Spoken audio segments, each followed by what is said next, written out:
So growing up, I was very shy. I was one of those kids where like people would ask my mom like, do I talk? I was very to myself. I grew up in a single parent household. My mom was very protective of me. Like, she did not play about me. My mom had me when she was 16. So I kind of grew up with my mom in a way. First child, only girl. So you can only imagine, like, she didn't play. She kept me looking good. My hair was always nice.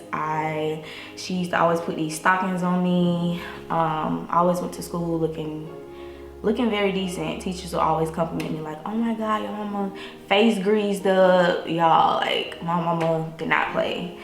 I grew up with 2 younger siblings. Growing up was I just remember things, the world was so innocent.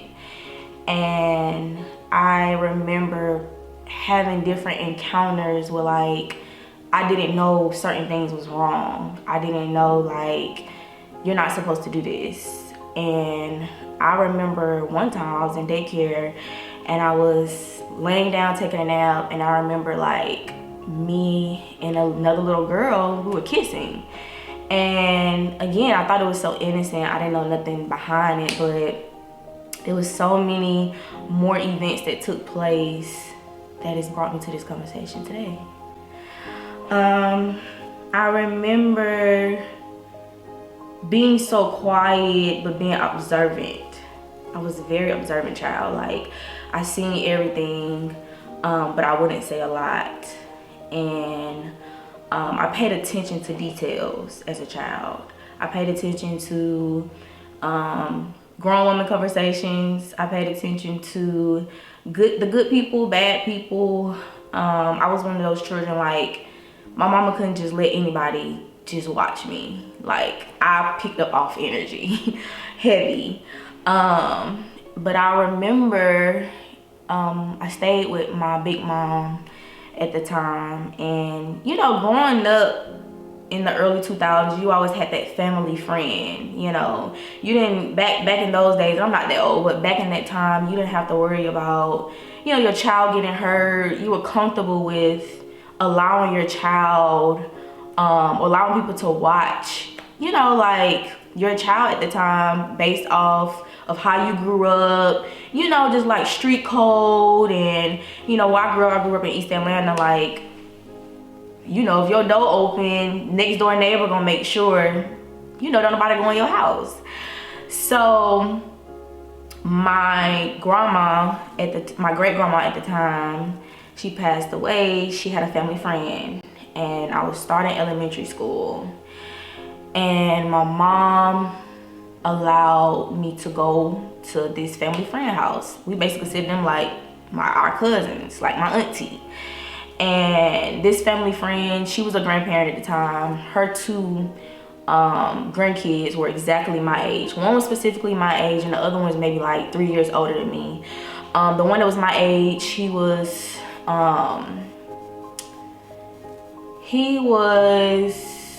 we knew each other, but we didn't really talk as much. And the older one, she was a girl, so I connected with her, especially being like the only girl. I remember being nervous my first day of school, and I remember my mom was like, you're gonna have to start catching the bus. You know, I'm gonna drop you off at this person's house. I'm not gonna say any names in this video. But yeah, I'm gonna drop you off at this person's house, and then when you leave school, you're gonna go here after school. And I was like, okay, cool. I was nervous because, again, like, I didn't grow up just going to anybody's house. I was always with my grandparents, my auntie, like close family members. I went over there. This lady made us sandwiches. We was having a good time. I felt comfortable, but she was also one of those people, like, she didn't pay attention to details of what kids was doing in the room. So me and her oldest grandchild, again, we connected. She was older than me. I remember her like being able to tell me what to do, being very, I was influenced by her.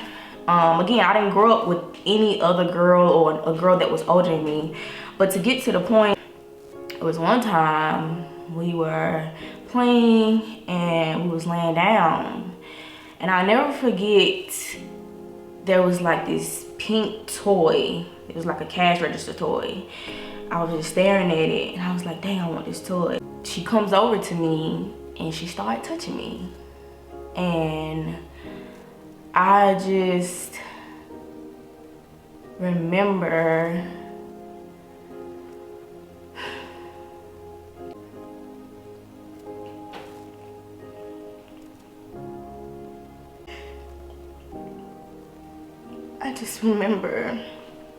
sorry.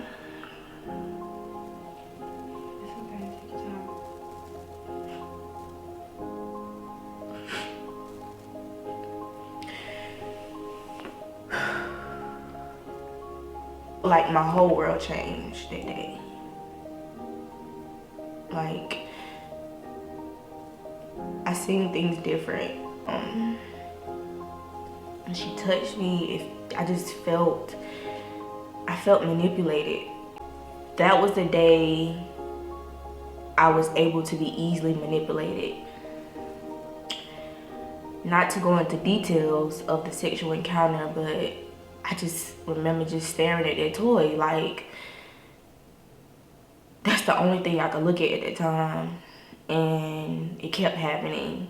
And then after a while, I made myself basically enjoy it. Cause I'm like, dang, I can't go to my mom about this. And the manipulation got to a point where I was so scared. I was scared to say anything, speak up for myself. And that carried on into like even my adult life.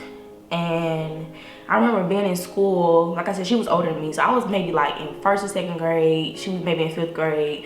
And I remember being at the lunch table with my friends. And you know, like you went in the lunch line, sometimes you could see the other kids. And I remember her giving me this look. Like this look, like you better not say nothing. And I remember fear would just, I felt chills all over my body. Like I wouldn't want to eat no more.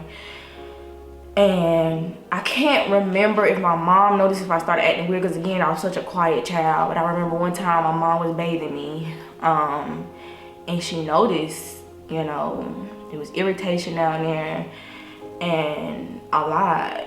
She asked like what happened. I lied because I didn't want to get her in trouble. And then that carried on. I remember having more sexual encounters. My mom's friend, her son, we had sexual encounters, and I just remember it carrying on to the point where it was so easy to hide it. And I won't say this first sexual encounter was the reason behind why I hid it, but I think we don't understand, like when an enemy plants seed and you don't address it, it's so easy for it to just be swept underneath the rug. Like I lied. I didn't say anything. I remember like going into middle school, my hormones, my sexual desires was different, but I never expressed it. Like I remember being horny at such a young age. I remember wanting to have certain sexual encounters at an early age because of what the door that had already been opened. I remember, like, you know, when you go in middle school, you got a boyfriend or whatever. But I remember just wanting to do things so bad. And something I never talked about, my imagination was a very hinder to me just growing up. What I imagined, my most lustful desires, they were all in my mind. They were all in my head. Things that a 13 or 14-year-old shouldn't be thinking. And I remember in 8th grade, you know, just feeling influenced by wanting to get my virginity taken. Going into 9th grade, seeing more boys, seeing more things. And even growing up, I didn't have an issue with dating women. Like that wasn't my thing. I was very opposite. Like I would see women, like girls do certain things with other girls, and I'd be like, oh, they're so nasty. But somewhere deep down inside, I think I wanted that. But again, a lot of the times when you don't express certain things or you don't allow certain things to be brought to light, you don't even really know who you are. You know what I'm saying? And just imagine, like, this is my first time even telling this story. But for so long, I didn't verbally talk about this until I was 21. So think about how long that door was closed. Think about how long that seed just kept being planted. Going to high school, I lost my virginity when I was going to 10th grade. And ever since then, it was just, I wasn't all over the place when it came to like having sex, but just certain things, again, a 15, 16-year-old should not be doing. And because of that door being open, I wasn't allowed to experience things in the most mature way. And it's even affected me as a wife. Again, these things are not talked about, but I feel like God wanted me to share this. And I even remember a situation where I was basically raped. I was basically raped. Again, I won't say any names, but I didn't say anything. And because of that manipulation that I experienced at such a young, I was probably like 5 years old when I had my first real sexual encounter. And I didn't say nothing. Because again, I didn't want to get that person in trouble. It's like a little girl's mindset. Not wanting to upset anybody, feeling manipulated. And I remember making myself enjoy it. And to this day, I never say anything. And I forgive that person, but it's crazy how, like, when you don't say anything, when you don't even allow the safe place that God has allowed you to come across, it can really affect your life. It can affect your spirituality. It can affect the relationship that you have. And to this day, this year, I have prayed to God for the first time, like, show me how I'm supposed to love my husband sexually. Like, I can't tell the difference if I just want to make love to my husband or if this is sexual desires that have been here since I was little. Like, I feel like, I believe, God has naturally given us sexual desires, healthy desires. And sometimes I can't tell the difference. So everything that I'm speaking of is something I'm currently going through. I don't have a final resolution. I don't have all the scriptures, but I'm just here to share my story because I feel like there are other people that have similar stories, and there are other people who can relate to hiding something for so long. It might not be sex. It could be other things. We lust over so many things, or it might not even be lust. It could just be something that you never talked about it, and it's affecting you. It affects your character. It affects the way you communicate.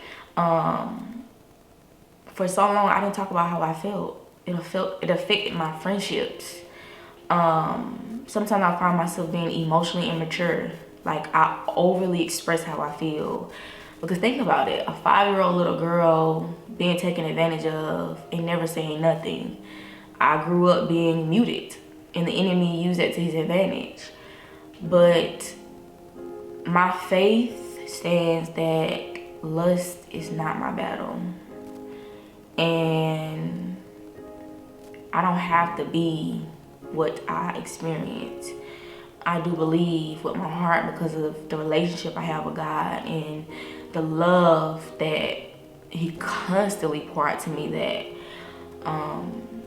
this is not just a testimony, but this will allow me to be a better wife, be an amazing mom one day, be a better daughter, be a better friend. And this is just the beginning. This is Lies Under My Lust. Thank you for listening.